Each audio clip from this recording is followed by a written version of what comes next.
We are in the future, in the past, but right on time. Yes. Yes. Yeah, I'm not. Yeah, for sure. Yeah, why not? Sounded right.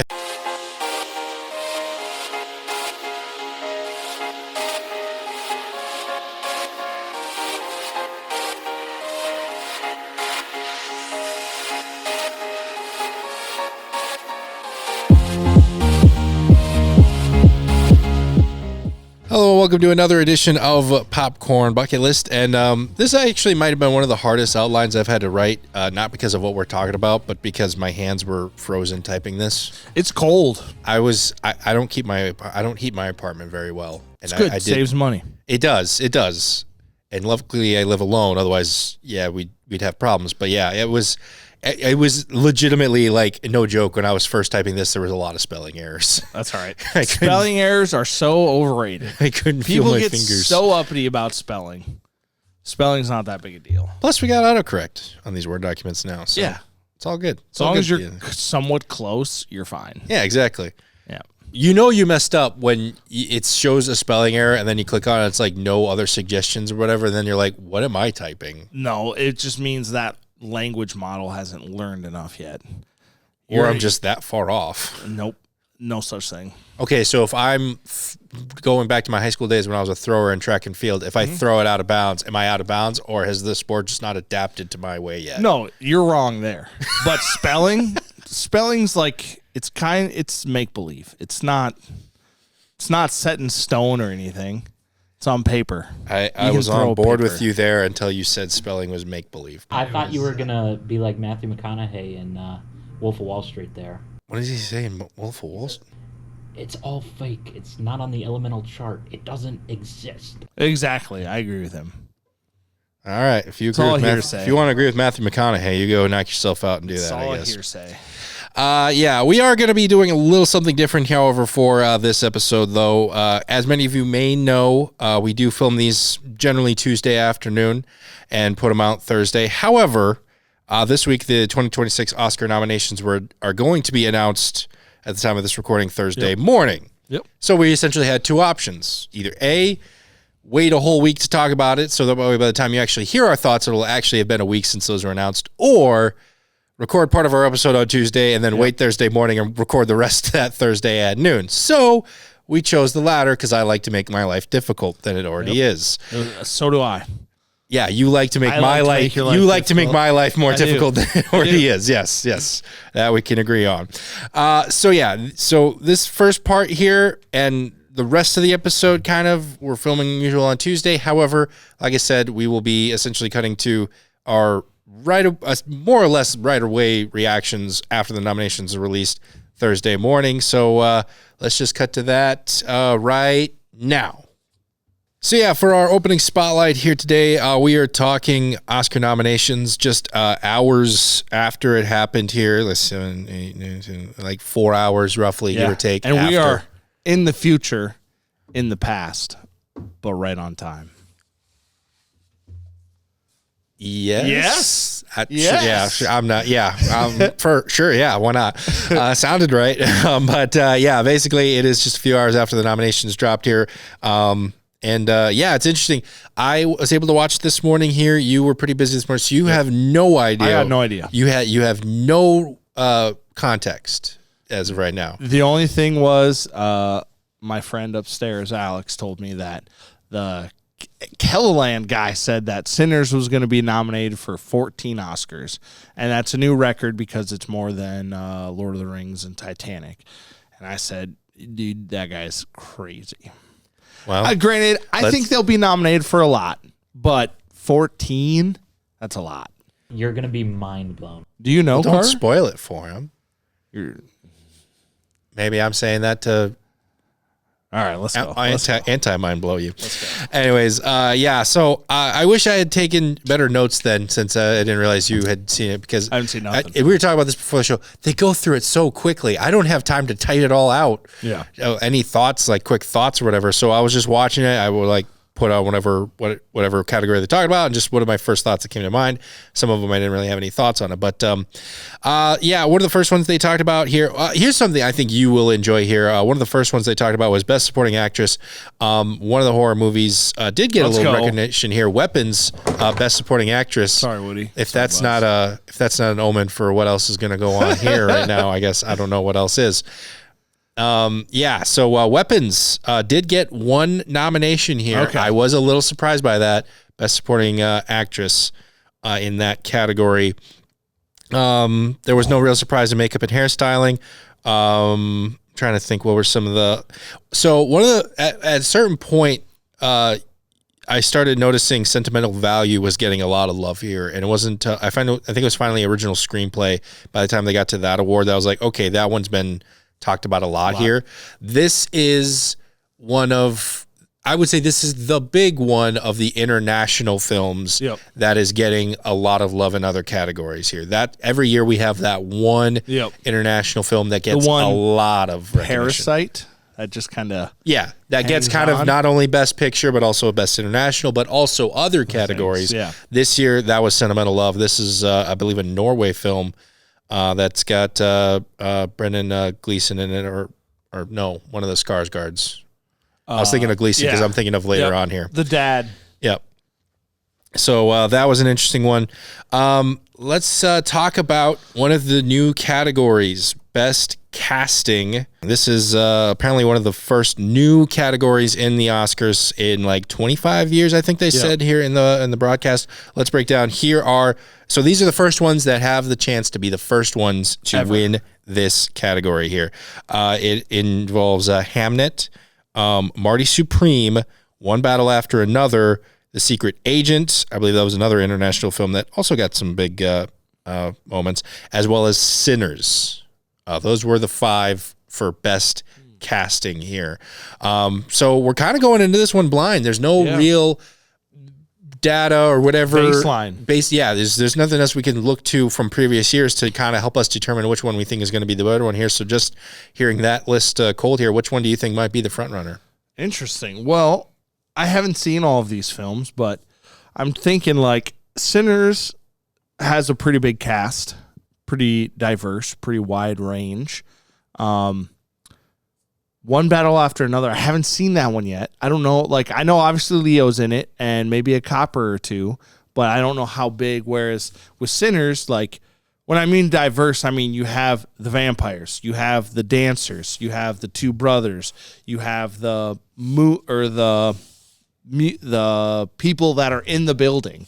So like there's a wider group and array. Like when I think of casting, I think, yes, you want the 1 or 2 or 3 good people, but casting is the whole thing. So like everybody that's on screen. So I don't know. That's going to be really, I'm going to have to read into that one. I don't even know where to. There really are only 2 thought frames of minds you can have for that is should the casting award go to quantity or quality? Yeah. Is it that there are some movies that like you find the 1 or 2 perfect people to play this role? I'm kind of surprised. I don't really think there was any. Well, I guess Marty Supreme was the biopic here. Yeah. Does that take into account? Like you got to find the right person to be a real life person, so to speak. Yeah, and that's interesting because like just off the top of my head, like I think Shawshank Redemption. I think the main 2 characters. And then when I think of Reservoir Dogs, you have the whole group of people. Now, how would that go? Are you looking at, they did really good at 2 or they did really good at 7? Like, it's interesting. And like you said, are you doing it based on, he was played a real person? So that's a good casting. Yeah, I don't know. It is, the more we're thinking about it here now, the more intriguing it is. Yeah. And I wasn't caring as much about this category as I was before. And I also think too that like literally your movie can live or die off of one casting choice. You could have the difference between a box office boomer or a box office bust. Could be based off one character change. So it's super important. I think both you and I would agree. Casting is very important. Mm-hmm. Yeah. So for the record, I don't think any of us ever said that casting shouldn't be a category here. Yeah. I just know in the past we've said stunts probably should have gotten that recognition maybe first, but we'll wait a few years, whatever, it'll happen. But some of the other ones here, let's see. Like I mentioned before, international feature film. I think two of the big frontrunners there is Sentimental Value and The Secret Agent. They had nominations in other films as well. Sentimental Value in total had 9. Was in like the top 5 of nominations. Let's see. Avatar also got costume design. That kind of caught me a little off guard. It obviously got visual effects, but I was kind of surprised it was in costume design. Terrible pick. Especially when you consider, and I'm going to spoil this for you here, Wicked, 0 nominations. Really? Costume? 0. Big old goose egg for Glinda. This is why people think it's all goofy, because that's terrible. You're taking CGI graphics over a handmade, very in-depth costume. That's malarkey. Okay. For the record, the Wicked Part 1 got 10 nominations. How many did Wicked Part 2? 0 overall. Overall, they got 0? Yeah, 0. Oh. Yeah, no, that's what I was saying. Like, Wicked Part 2 got nothing. I will say the first one was way better than the second one. Yes, I don't think anyone's going to argue that, but the fact that it didn't get, like, production design, costume, none of that. Yep. That's insane. Because it's essentially the same sets. You're saying these sets won or was worth recognition the first time, but not the second time? Maybe that's why, because it's not new anymore. It's not. Okay. But I still think 0, especially for costume. I mean, come on. Yeah. I think that was one of the biggest surprises here for sure. Let's talk about animated film here. We did see Elio, which I've championed here as a underrated Pixar movie. I'm not going to say it's the greatest or in the top 10, but I think it was underrated. Was nominated. Part of me almost feels like it was a pity nom just to keep Pixar happy. Happy. But we have essentially the battle of the streaming versus box office here. K-pop Demon Hunters as well as Zootopia 2 were both also nominated here. That's an interesting one to keep your eye on. Because I think so too. Like you said, the streaming versus box office. Interesting. Okay. Was Demon Slayer on there? No, it was not. No. All right. Sorry. No love yet. That's fine. Sorry. It's fine. Not sorry. Let's see here. I'm trying to look at the other ones here. Visual effects, like I said, just a competition for second place here. Ethan Hawke kind of snuck in here a little bit. Daddy. There was a movie called Blue Moon. Also had a nomination somewhere else, I can't remember, but got a Best Actor award here. It was kind of interesting because, like, as they were listening, like, okay, you have the usual suspects. You got the Leo, the Michael B. Jordan, the Timothée Chalamet, all that. Then Ethan Hawke kind of snuck in there. Well, good for the Hawk, man. Thought you'd like that a little bit. Yeah, that's awesome. I'll have to watch this movie now. Yeah, no, for sure. Don't know. I haven't heard of it. Let's talk a little bit about directing. Chloe Zhao getting some representation again here. She is an Asian filmmaker here that I believe is now one of the only female Asian filmmakers to get multiple directing nominations. Now, she's the first to ever do this. Now, that's kind of the good side of it. Here's one that I don't think you're going to like as much here. Despite the fact that Frankenstein ended up with 9 total nominations, directing was not one of them. Really? I got, hold on, let me find the actual list of all the ones I got here. Okay, so here are all the nominations Frankenstein did get, and it is a pretty good list here. It got sound, production design, costume design, adapted screenplay, which Del Toro did help write, so it's not that he's not getting represented here. Original score, makeup and hair, cinematography, supporting actor for Jacob Elordi, and it did get a Best Picture nomination. Okay. But no Best Director. Interesting. Okay. We see this every year, though. When you have Best Picture with 10 possible nominations and Best Director is to 5, there's always going to be one where it's like, how do you represent them for here and not here? But yeah. Yep. No, I agree. Yeah, that's a tough one overall here. But do you want to know all the Best Picture nominees? Yes. Just the whole 10? Yeah. Give them to me. You've got The Secret Agent. You got Sinners. Got Best Picture nom. Sentimental Value. Train Dreams. Train Dreams actually did pretty good too. Considering how that movie kind of flew under the radar as well. Yeah. One Battle After Another. That was the big one. Marty Supreme got a Best Picture nom. Bugonia. Also, that's the one with Emma Stone and your boy. Oh, yeah. Yep. Hamnet. Frankenstein got a Best Picture nom. And I was a little surprised by this. F1 snuck in for a Best Picture nomination. Oh, okay. I'll admit, I was surprised by that one. F1 actually got 4 nominations total. Yeah. One of them I know for sure was sound. One of them was for editing. And I can't remember. Visual effects was the other one as well. Sound, editing, visual effects I get. But I was very surprised. As much as I love F1, I was very surprised to see that one sneak in for the Best Picture. Why didn't they get costume? I mean, it's probably just the same fire suit the whole time. I don't know. Why didn't they win Best Costume? I don't know. They had to make a fire suit. I don't know, man. I don't know. But what are your initial thoughts here and now? Those 10 there. Pretty good. I haven't seen some of them, so I'm gonna have to start figuring out where I can watch these at. The ones I missed.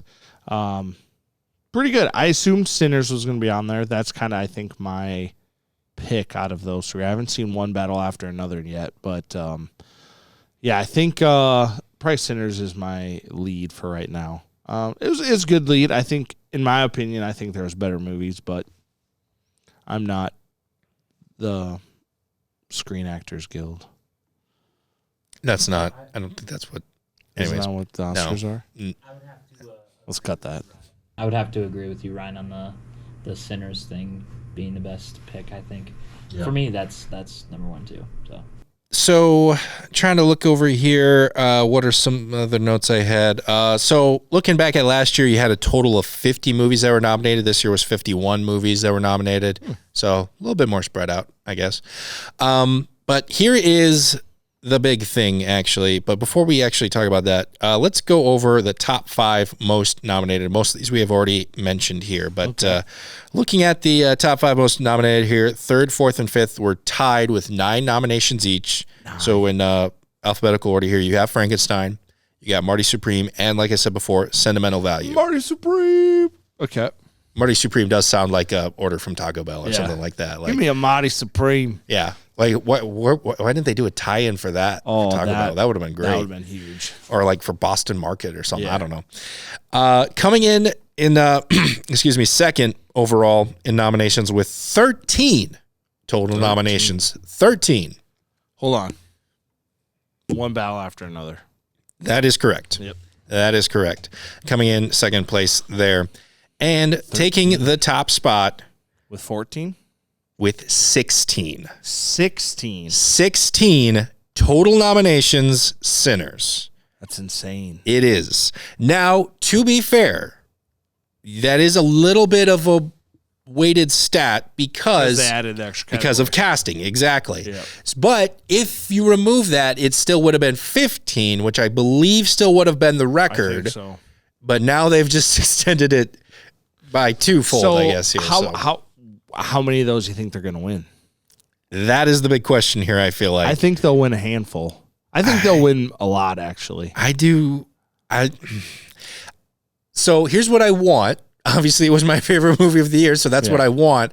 I am worried that we're going to get another Power of the Dog scenario that we had a few years ago where it had like 13 nominations, and then it's just so spread out, people might not pick it as much or whatever here. Oh, I don't know. They'll win in another one. Yeah, they'll win in another one, or it's like, well, I mean, it should have been nominated, obviously, but there's other ones that are better in these categories. Do you want me to run down the 16 for you here? I mean, so obviously Best Picture is one. Supporting Actress for Wunmi Mosaku. Best Actor, Michael B. Jordan. Supporting Actor, Delroy Lindo, which if you watch the broadcast, a lot of people were very much happy for that. This is a guy who's been kind of in the industry for a long time, hasn't really got a lot of accolades, so there's public support in that one. Obviously, Best Casting.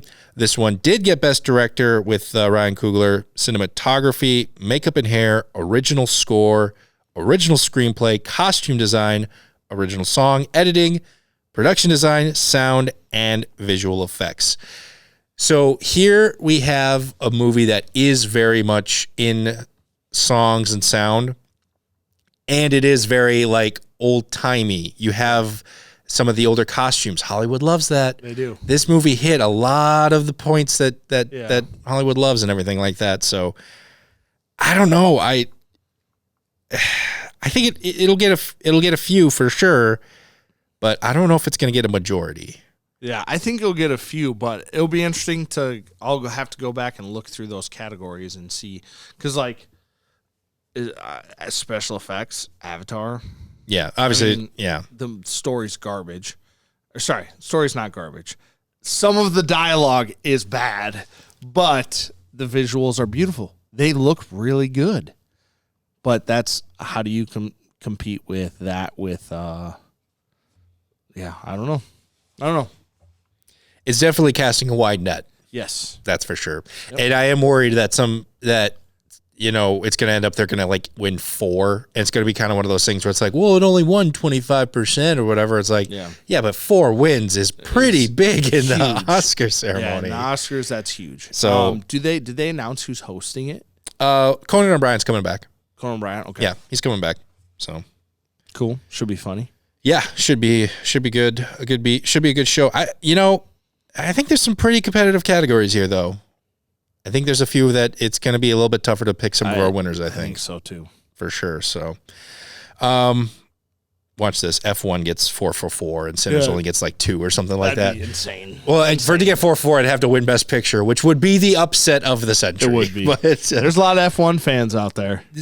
Yeah, that's true. But many of them are European. Are that many in the Academy or whatever? Well, they all talk with that silly accent when they're up there. I guess maybe, I don't know, but no hate. So yeah, that's pretty much everything I got written down here. Again, just our thoughts over these last few hours here, and I don't know, I'm kind of excited to see how it all goes down here and everything like that. So it'll be fun.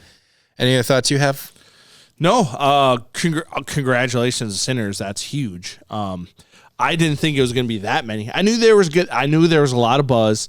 And it was one of my top movies, probably top 3 movies of the year last year. So I'm happy it's getting the recognition. We'll see how it plays out.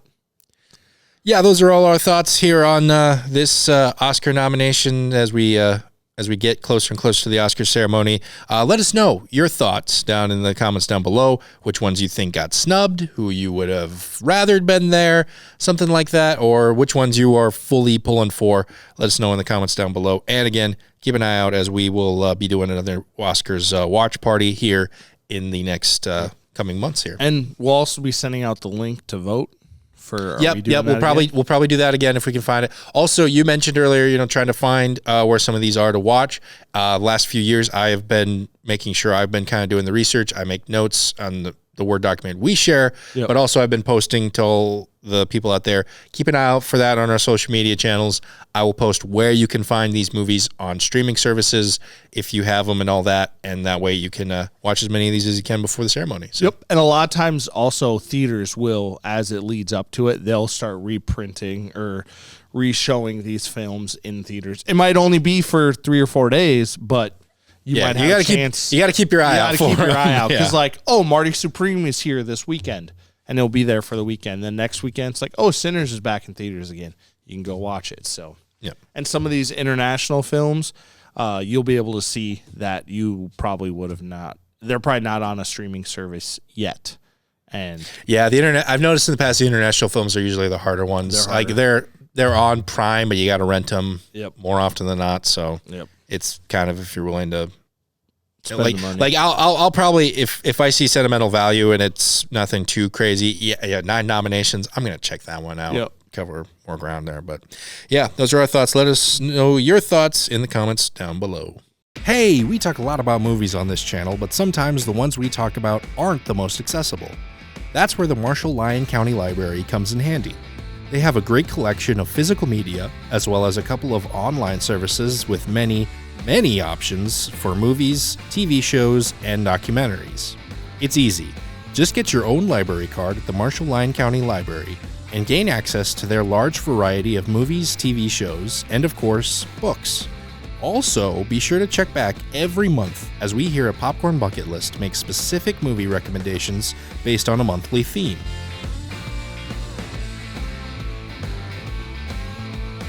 So head on over to the Marshall-Lyon County Library for some of our favorites and check out the channel to get even more movie recommendations. And now, on with the show! So I have a friend who got a ham for a Christmas gift as like a Christmas bonus. You say ham or hand? Ham, like ham. ham. Like meat ham. Okay. Yep. Okay. And we were going on, would you rather get ham, would you rather get cash, or would you rather get nothing? So hey, you're. What? Oh wait, are we live? You're back. Oh, we're back. Oh, okay. Tell me how the cartel gets into it later on. Yeah. We'll get to that later. Okay, but let's move on then to the weekly preview here. Talk about all the movies coming out this weekend here. All of these will be premiering Friday, January 23rd. Let's kick things off here with sort of the big ticket item. Mercy, coming straight to theaters here, rated PG-13. Set in Los Angeles, a detective helps create and promote a new AI for the judicial system. Instead of courtrooms, judges, and juries, you now have to prove your innocence to Judge Maddox. This movie reminds me a lot of Minority Report, which came out the early 2000s. But instead of psychics, you have AI, so a little bit of a modern retelling and all that. But. This has been done a few times in Hollywood. However, I like Chris Pratt.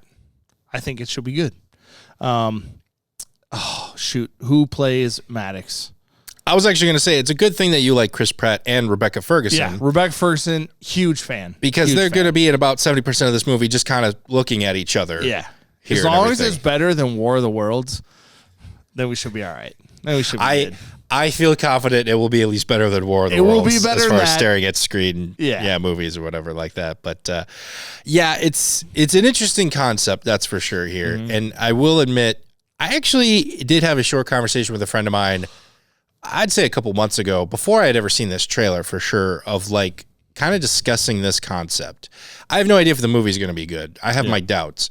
But I do find this idea interesting of what would an AI judge system look like, courtroom system look like. I've heard that too because, and I can get behind some aspects of it, as in if there is biases and impartial and your partialness to certain things, that just takes it all completely away because it's an AI. However, who controls the AI? What's it learned on? And how do you prove it to an AI? Like you could prove something to a person, but proving it to a robot's probably different. Yeah, and that was kind of my argument initially. I was like, well, it would remove the biases or whatever. But then since then I've heard of stories, like I've been watching a lot more like YouTubers react to Reddit stories stuff. That's kind of been the rabbit hole I've been going down. Mm-hmm. And I've heard stories of like couples who have been trying to solve their relationship disputes by one of them going to AI or ChatGPT and like typing in the story, be like, well, who's in the right here? Yeah. And so many of those stories you look at and go, well, AI sided with this person. Then the other person looked at it and went, well, yeah, you left out this, and this, and you worded it differently. So I've definitely walked back my thoughts on this being a good idea. Yep. If you had asked me about 6 months ago if this would have been a good idea, I'd be like, I think it'd be worth a shot. Mm-hmm. That being said, if anyone out there is listening and wants to implement this in the real world, can we not have it be the death penalty right away? Yeah. That is way too high stakes of a game. Yeah, it should be like if you get found guilty, then you go to actual people. Yeah. Whereas if you can prove your innocence real quick, then do that and be done with it. Or at the very least, start with like small stuff like jaywalking. Yeah. Or like parking tickets or something like that. Yeah. Or something. I don't know. I do think it would be interesting if we took previous court cases that we know maybe have been called wrong in the past and like just kind of looked at and go, well, what would the result have been if we had done it this way? Yep. Just out of curiosity speaking. So I will say that the movie's idea very much intrigues me. And like you said, Chris Pratt, Rebecca Ferguson, both in this, I think that aspect could be good. Yeah, so. I think it'll be. And it's a January movie, so my expectations aren't super high. So I think if I go in with low expectations, I'll come out happy. Yeah, agreed. Also coming out this weekend here, we got Return to Silent Hill. This one's also coming straight to theaters. Based on the video game franchise, the main character, James, is called back to the small town of Silent Hill but he finds it's not the same way he left it. Now he must avoid all the darkness and the dangers to find out what really happened. The fan base, although small, is very dedicated and very patient. Yes. I didn't realize, I knew there was a previous movie. I didn't realize it came out in 2006, exactly 20 years ago. Yep. Like, could you imagine if Iron Man came out and we were waiting for the rest of the MCU this year?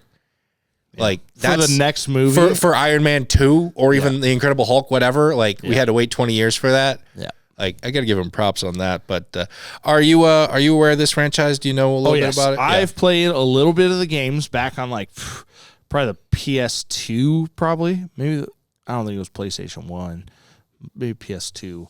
But yeah, games are fun. I saw the first one. Looking back at the first one, man, it was cheesy and kind of goofy, but I really enjoyed it. I like the way they brought some of the characters to life, and I will be a fan of it because I like horror. I like the Silent Hill franchise. I like that, so I'm going to probably enjoy it. I know it's not going to be winning any awards or anything, but I think they're fun. If you're a fan of the games or the first one, I think you'll like the second one. Yeah, I was going to say, not only, I don't think it's going to necessarily make that much money either. Yeah. I just hope it's, excuse me, I just hope it's good for the fans' sake. Mm-hmm. Having to wait 20 years. You have the same director that did that one. He's coming back to do this one here. So clearly, I think he's got a story in mind here, an end to the story maybe potentially. Yep. So it's just one of those, you're really rooting for it. Yep. It's kind of like at the end of an NFL season when a team has gone 0-15 and they're not going up against anyone. You want them to get a win. You want to sneak one in. It's not going to matter at all to the season or the other teams where you're kind of like, come on, Cleveland Browns, get you one. Or the Jets or something like that. I don't know. I was gonna say, wasn't it the Lions like a couple years ago? Didn't they? Oh yeah, they're like the only team to go 0-16 or something like that. Yeah. And look at them now. So maybe this will get them that win. And next thing you know, in 10 years from now, the Silent Hill franchise will be. We'll big. have a Silent Hill universe, maybe. Yeah, an SHU, if you will. And they do a really good job. Like the people that come to mind is the Cage Head, with big triangle cage on his head, and he's got the big sword, and the nurses, and there's some of the other ones I can't think of off the top of my mind, but they do a really good job bringing that character from the game to the movies, and I'm pumped for it. Also coming out this weekend here, a little bit more of a dramatic film. H is for Hawk. This one's also coming to theaters here. Based on a book where one woman turns to learning the art of falconry to help cope with the loss of her father. In doing so, she becomes more in touch with nature and herself.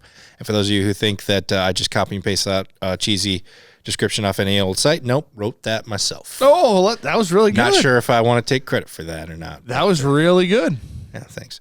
I'm not going to lie. At first, when I saw this, I usually copy the title, look up the trailer, then read your description while I'm watching the trailer, kind of.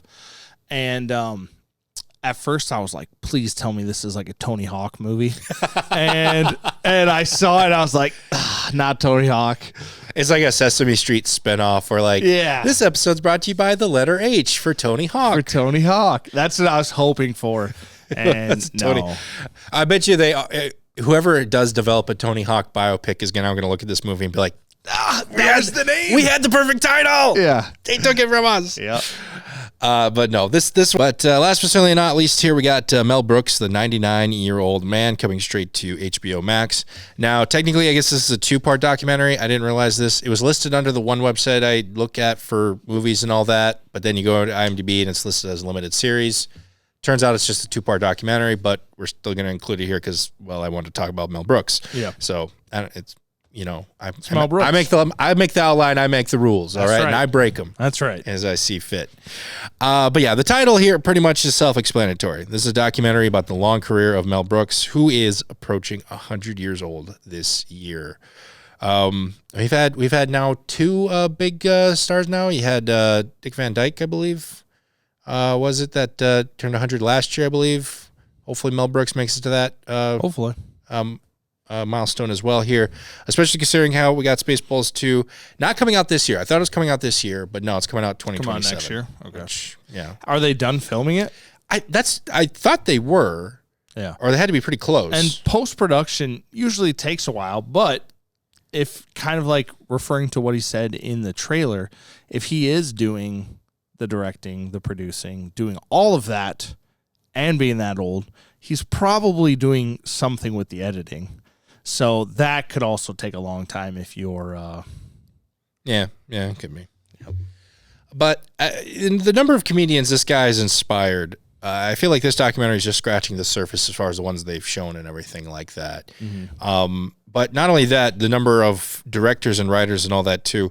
I don't think the trailer showed this, at least the one I saw it didn't, but I do believe I read there might be some clips or interviews with Rob Reiner as well in this. So I don't know when the trailer I saw was released, if they removed it or whatever. I don't know.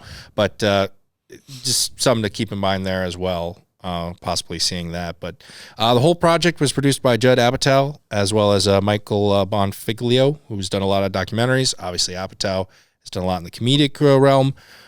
He's doing a lot of the on-camera interview himself as well, talking to Mel Brooks. And there's a moment where he talks, and Mel Brooks is kind of like, yeah, I've done, interviews for TV shows all my life.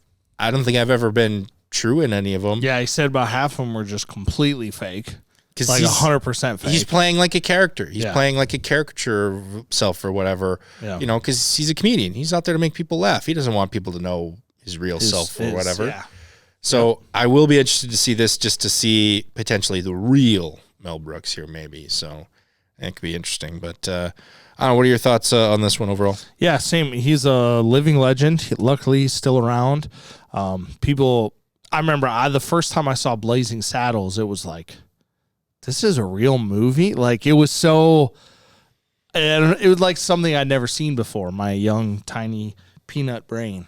It got to me. And then I soon watched Young Frankenstein after that. And yeah, it just... shout out Michael Danaher if you're watching. You were the one that showed me those videos or those movies. So shout out to you, buddy. Hope you're doing well.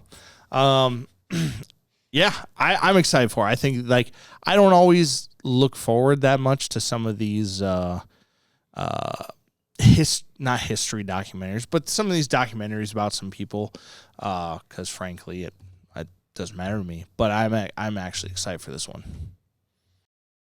But that's everything coming out here this weekend. Let's move on right into some number one recommends. I got you listed here first, and I've already written in what I assume. You think you know what I'm going to talk about? I'd be willing to give you all the money in my wallet if I'm wrong. All the cash money in my wallet. The cash money. Okay. Prove me wrong. Go ahead. No, let me know. What are you recommending? 100% going with 28 years later, The Bone Temple. So does that mean I get all the cash money from your wallet because I was right? I might have $3. No, I got $4. That's 4 more than I have. I spent my last 5 in McDonald's. Sorry, I can't. Shout out that $5 meal deal. Hey. Anyways, go ahead. So this is the epic conclusion of the 28-year, what do you call it when there's two movies? It's not a... Two-parter, yeah. It would have been cool, actually. I was talking with Chris earlier. It was almost 28 weeks since the first one came out, but it was 30 weeks since the first one came out. But I think if they would have switched them around a little bit, it would have been on like July 4th or so. Yeah, good enough. But Ralph Fiennes, absolutely phenomenal. I think he should get nominated for an Oscar for this. Do I think he will? Absolutely not. But he does a fantastic job portraying the character that he does. This one, I would say, of a lot of movies that I've seen, this does a great job of answering a lot of questions from the first one without necessarily answering a question at all. If you pay attention to some of the minor details and some of just the one-word, almost like throwaway lines that they have, it links back to the first one better than a lot of other films that I've seen. And I think the more I sat with it and thought about it, there was more connections that I made. It was like, oh, that's what he was when he said, okay, that makes sense. And it's like, I absolutely loved it. Not to mention there's a little number in there in the middle that absolutely blew my mind. I never thought I'd ever see this in a Hollywood movie, and I did, and it was awesome. I can't say it because they'll spoil it. And, yeah, my best movie that I've seen this year, hands down, And I did see Avatar this year. Just throwing that out there. I almost feel like I have to recommend Avatar Fire and Ash just to counter you now at this point, but I don't even remember what it's about. Avatar. I just remember he gets about caught. Fire and there's a lot of ash. Yeah, I just remember it's in the title, bro. He gets caught and then something happens and he gets away. Then the other person gets caught and something happens and they get away. And then somebody else gets caught and then something happens. And then it's the end of the movie. There's a lot of cool fighting and stuff too. Anyway, all right. We're not going to get into the argument there, I guess, whatever. You know what? I'm going to, no, I'm not going to.